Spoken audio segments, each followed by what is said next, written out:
मेरे साथ बोलिए, भारत माता की। क्यों भाई, काफी युवा है, क्या हो गया राजस्थान वालों की आवाज को? ऐसी आवाज नहीं होती भाई।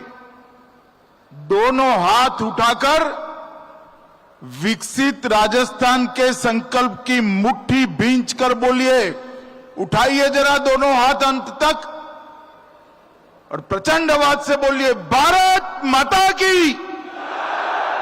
वंदे वंदे।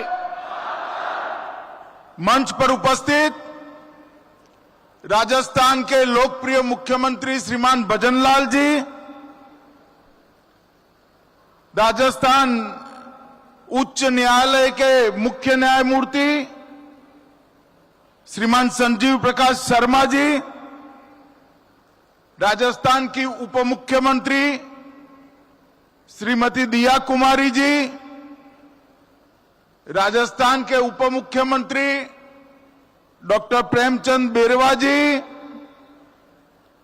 संसद सदस्य और भाजपा के प्रदेश अध्यक्ष श्रीमान मदन राठौड़ जी, विधि मंत्री राजस्थान जोगाराम पटेल जी, केंद्रीय गृह सचिव श्रीमान गोविंद मोहन जी, मुख्य सचिव राजस्थान श्री सुधांशु पंत जी, पुलिस महानिदेशक राजस्थान श्री राजीव कुमार शर्मा जी, श्री आलोक रंजन जी, यहां पर उपस्थित राजस्थान कैबिनेट के सभी सम्मानित सदस्यगण, विधायकगण, सांसदगण और न्यायपालिका से और न्यायिक प्रक्रिया से जुड़े हुए और जुड़ने वाले सभी लोगों का मैं मन पूर्वक अभिवादन करता हूं, प्रणाम करता हूं। भाइयों बहनों, आज का कार्यक्रम एक प्रकार से विकास और न्याय दोनों का समन्वय करने वाला कार्यक्रम है। एक और तो तीनों आपराधिक नए कानून जिसके माध्यम से देश की आपराधिक न्याय प्रणाली में हम आमूल चूर परिवर्तन करना चाहते हैं। देश भर की जनता को संविधान से मिले हुए सारे अधिकार समय पर और सुलभ तरीके से मिले, ऐसी व्यवस्था करना चाहते हैं। इसका परिचय कराने वाली एक अत्याधुनिक प्रदर्शनी यहां पर शुरू हो रही है। और दूसरी ओर राजस्थान के विकास को तेज गति देने के लिए राइजिंग राजस्थान में जो 35 लाख करोड़ के एमओयू हुए, उसमें से 3 लाख करोड़ के एमओयू जमीन पर उतर चुके थे और 4 लाख करोड़ के आज भूमि पूजन का कार्यक्रम इसी मंच से समाप्त हुआ है। और इसके साथ हजारों करोड़ रुपए के विकास के कार्यक्रम यहां शुरू हुए हैं। मित्रों, आज का दिन बहुत महत्वपूर्ण दिन है। भजनलाल जी ने यहां एक प्रदर्शनी लगवाई है। मेरा उनसे आग्रह है कि प्रदर्शनी का कार्यकाल थोड़ा बढ़ा दीजिए, समय बढ़ा दीजिए, दीपावली के अगले दिन तक इसको कर दीजिए। और मेरा इस सार्वजनिक कार्यक्रम से आपराधिक न्याय प्रणाली से जुड़े हुए सभी लोगों को, चाहे वो पुलिसकर्मी हो, चाहे अधिवक्ता हो, चाहे अधिवक्ता बनने वाले विद्यार्थी हो, ये सभी को मेरा विनम्र अनुरोध है कि आप इस प्रदर्शनी को जरूर देखिए, क्योंकि आने वाले दिनों में हमारी आपराधिक न्याय प्रणाली में जो एक बहुत बड़ा परिवर्तन आने वाला है, ये प्रदर्शनी उसको सटीक तरीके से दिखा रही है।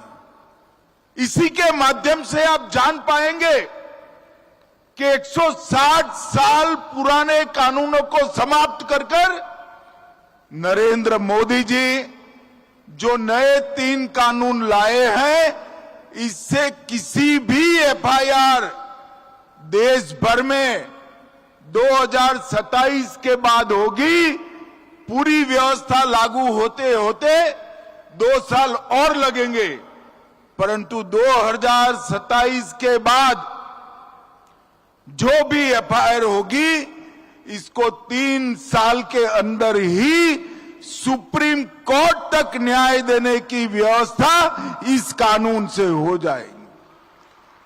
पूरे देश में कोई किसी के भी साथ अन्याय होता है तो वो कोर्ट में जाना पसंद नहीं करता है।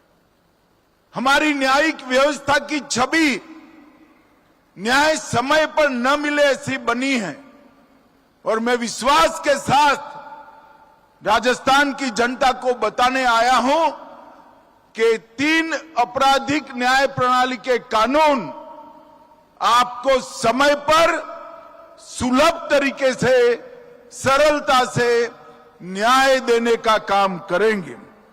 मोदी जी ने ईज ऑफ लिविंग के लिए ढेर सारे परिवर्तन किए हैं, परंतु इसके साथ ही ये कानूनों के अमल के साथ ही ईज ऑफ जस्टिस के लिए भी बहुत बड़ा परिवर्तन होगा। और मित्रों, मैं कहना चाहता हूं कि कानूनों के माध्यम से हमारी आपराधिक न्याय प्रणाली, क्रिमिनल जस्टिस सिस्टम दंड की जगह न्याय से प्रेरित होकर काम करेगी। पूरे देश में इसका सटीक क्रियान्वयन हो चुका है और इसका गृह मंत्रालय भारत सरकार के माध्यम से सभी राज्यों को सहायता और फॉलोअप करने के लिए भी मार्गदर्शन मिल रहा है। यहां डीजीपी साहब बैठे हैं राजस्थान के। राजस्थान वालों को मालूम नहीं है कि ये यहां आने से पहले इसी कानून के इम्प्लीमेंटेशन के साथ जुड़े थे। श्री राजीव शर्मा का बहुत बड़ा योगदान है इस कानूनों को पूरे देश में लागू करने के लिए। और मित्रों, ये कानून जब संसद में पास हुए, एक बहुत वरिष्ठ अधिवक्ता का मुझे फोन आया था। कितने सालों से मैं न्याय दिलाने का काम करता हूं, मगर अंग्रेजों द्वारा बनाए हुए, अंग्रेजों के पार्लियामेंट में पारित हुए और अंग्रेजी शासन बचाने के लिए बने हुए कानून की जगह भारतीयों ने बनाए हुए, भारतीय संसद में पारित हुए और भारतीयों को न्याय दिलाने वाले कानून की ये शुरुआत एक ऐतिहासिक बात है। और मित्रों, इससे एक लंबी हमने चर्चा की प्रक्रिया की। 3200 से अधिक सुझाव कई जगह से आए। 42 सांसद, अनगिनत आईपीएस अफसर, हाई कोर्ट, सुप्रीम कोर्ट के अधिवक्ता, जज साहब, कई लोगों के सुझाव per day to day consider कर मीटिंगें कर लगभग 3 साल की लंबी प्रक्रिया के बाद ये कानून बने हैं। ये कानून में महिला और बच्चों के खिलाफ अपराधों के लिए अलग चैप्टर दिया है। एफआईआर और 0 एफआईआर का प्रावधान किया है। सभी जब्ती की वीडियोग्राफी अनिवार्य कर दी है और 7 साल से ज्यादा सजा जिसमें है, ऐसे हर अपराध के लिए फॉरेंसिक जांच को हमने कंपलसरी किया। और मैं आज राजस्थान की जनता को बताने आया हूं राजस्थान में सजा कराने का दर 42% था, 42%। पुलिस 100 लोगों को पकड़ती थी, इसमें से सिर्फ 82 लोगों को सजा होती थी। ये कानून लगाए हुए एक ही साल हुआ है और ये 42% को हम 60% तक पहुंचाए।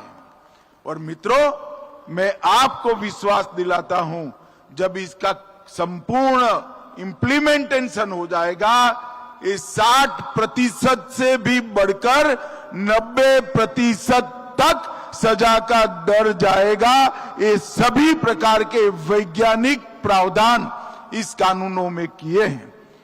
इस कानून के सुचारू इंप्लीमेंटेशन के लिए हमने दूरदर्शिता के साथ 2020 में ही नेशनल फॉरेंसिक साइंस यूनिवर्सिटी बना दी थी और इसकी देश भर में धीरे धीरे एफिलेटेड कॉलेजेस खोलकर एक नया कार्यबल, वैज्ञानिक जांच करने वाले युवाओं का कार्यबल हम बना रहे हैं।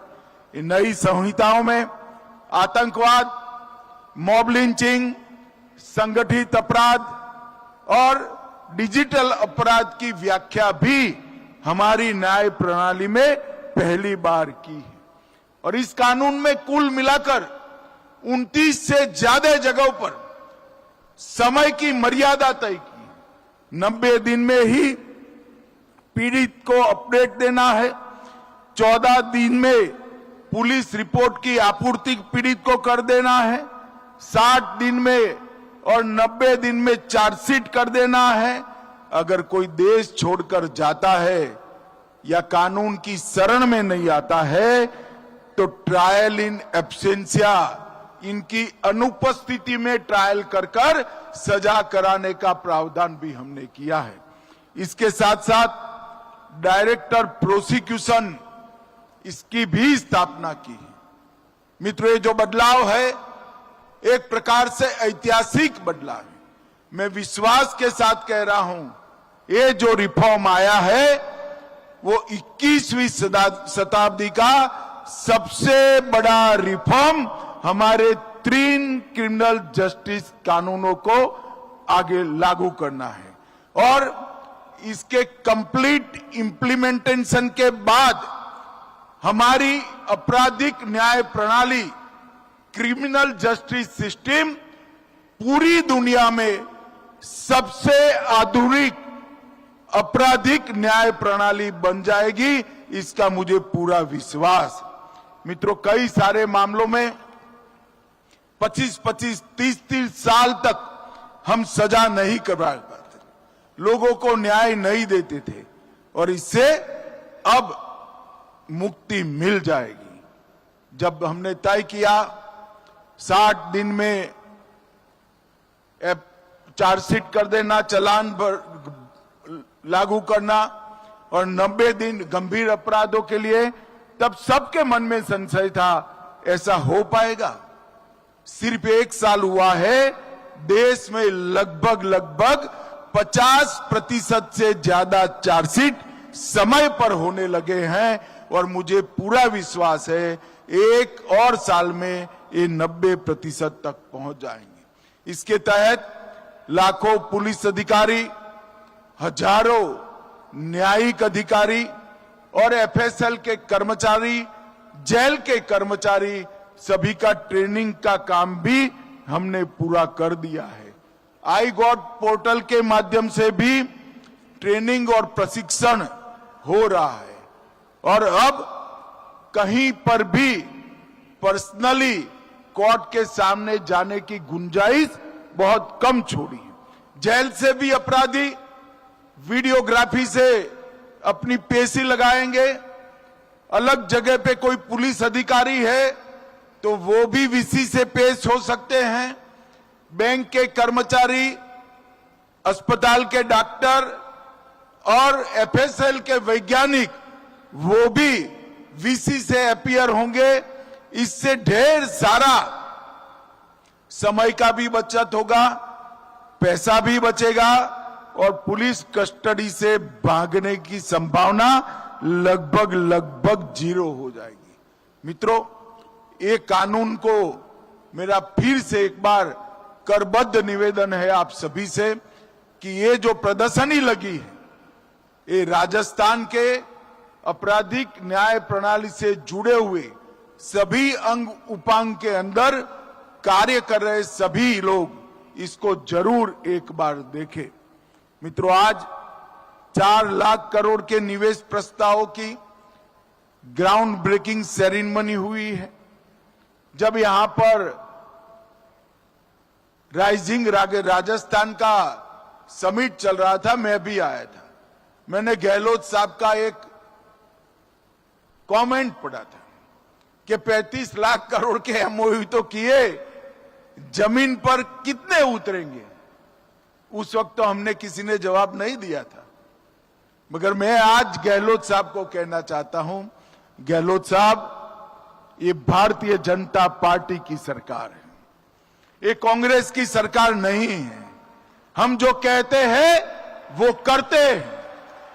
और भाइयों बहनों, मुझे आनंद है कि इतने कम समय में भजनलाल सरकार ने 35 लाख करोड़ में से 7 लाख करोड़ के एमओयू को जमीन पर उतारने का काम किया है। ये बहुत बड़ी उपलब्धि, और मुझे विश्वास है देश भर में जो इन्वेस्टमेंट समिट होती है उसमें एमओयू को जमीन पर उतारने का जो एवरेज दर है, उससे हमारी भजनलाल सरकार, भाजपा सरकार कई गुना आगे आएगी, इसका मुझे पूरा विश्वास है। मित्रों, इसके माध्यम से अनेक प्रकार के प्रोजेक्ट्स, आज अलग अलग प्रकार के प्रोजेक्ट जो जमीन पर उतरे हैं, राजस्थान के युवाओं के लिए कई सारे मौके सृजित करने वाली इंडस्ट्रीज आज यहां पर जमीनी कामकाज शुरू करी है। मैं भजनलाल जी, उनके उद्योग मंत्री और दोनों उप मुख्यमंत्री को, मुख्य सचिव को, सभी को बहुत बहुत साधुवाद और अभिनंदन देना चाहता हूं। आज यहां पर 9,315 करोड़ की अलग अलग परियोजनाएं हुई हैं, और इसके अलावे आज 47,000 विद्यार्थियों को यूनिफॉर्म के लिए, गणवेश के लिए 260 करोड़ रुपया सीधा इनके अभिभावकों के बैंक अकाउंट में डायरेक्ट जमा कर दिए गए। मुझे याद है, मैं प्रचार करने आया था, हम सरकार बदलने की गुहार करते थे, उसमें एक मुद्दा यह भी था कि कांग्रेस की सरकार विद्यार्थियों के यूनिफॉर्म में भी कटकी और बटकी दोनों कर रही है। आज भजनलाल जी ने पारदर्शिता से सबको ऑनलाइन देना शुरू किया है। दूध उत्पादन, उसको बढ़ाने के लिए लगभग 364 करोड़ की सब्सिडी आज 5 लाख से ज्यादा दूध उत्पादकों दी है, और 150 यूनिट बिजली योजना के तहत, फ्री बिजली योजना के तहत रजिस्ट्रेशन का भी यहां पर आज शुरुआत हुआ है।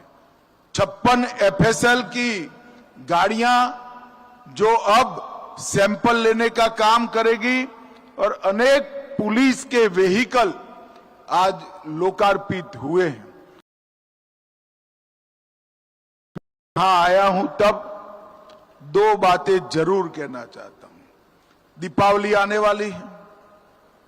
दीपावली में हमारी माताएं बहनें विशेष कर सबसे ज्यादा खरीदारी करती हैं, और मोदी जी ने नवरात्रि के पहले दिन ही 395 से ज्यादा लोग उपयोगी चीजों में या तो जीएसटी की दर शून्य करी है, या 28%, 18%, 12% से 5% करने का काम किया है।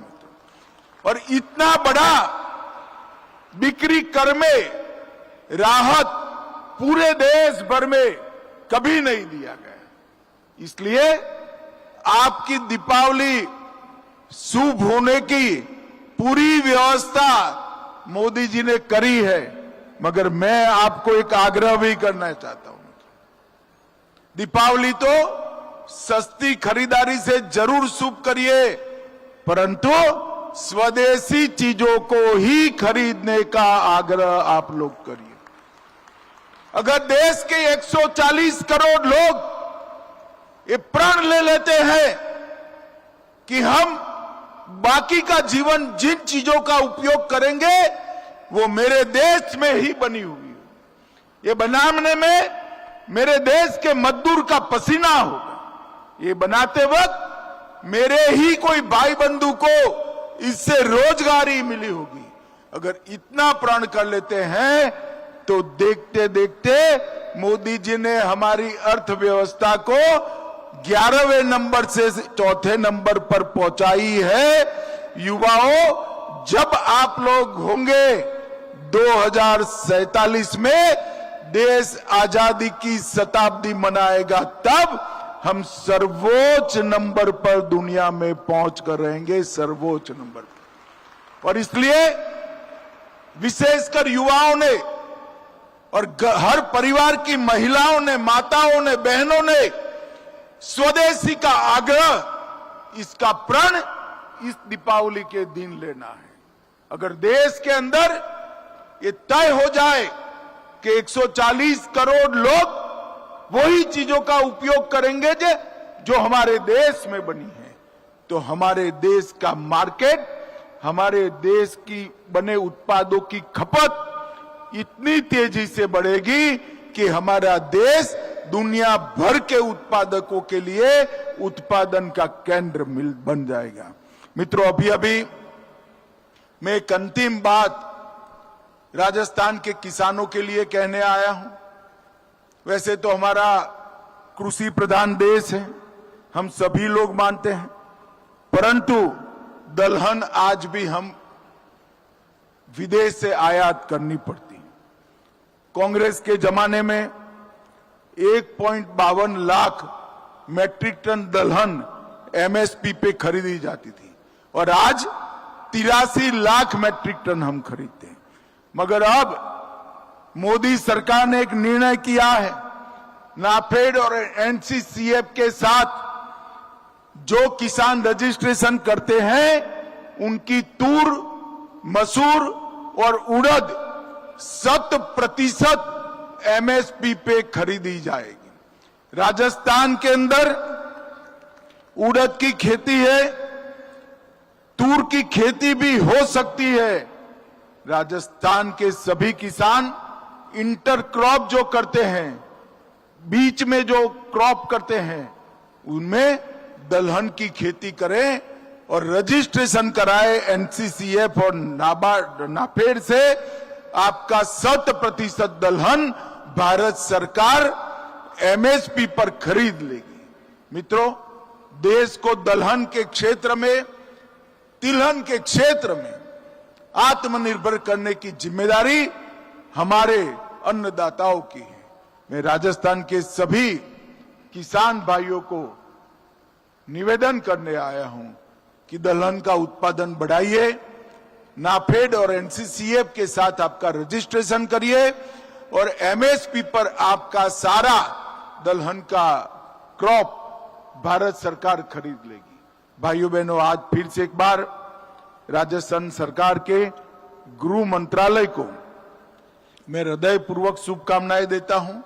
इन्होंने एक बहुत सुंदर प्रदर्शनी यहां पर लगाई है, आप सभी जरूर उसको देखिएगा और आपराधिक न्याय प्रणाली में आपके लिए जो अधिकारों को सुनिश्चित किया है उसकी जानकारी प्राप्त करिएगा और आपराधिक न्याय प्रणाली को सफल करने के लिए नागरिक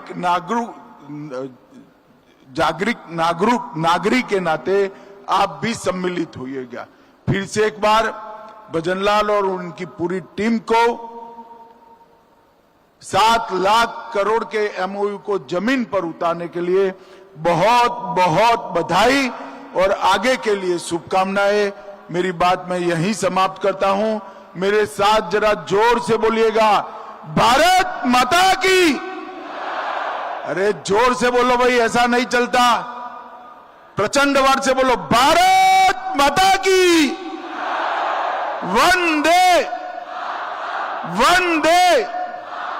सभी को राम राम।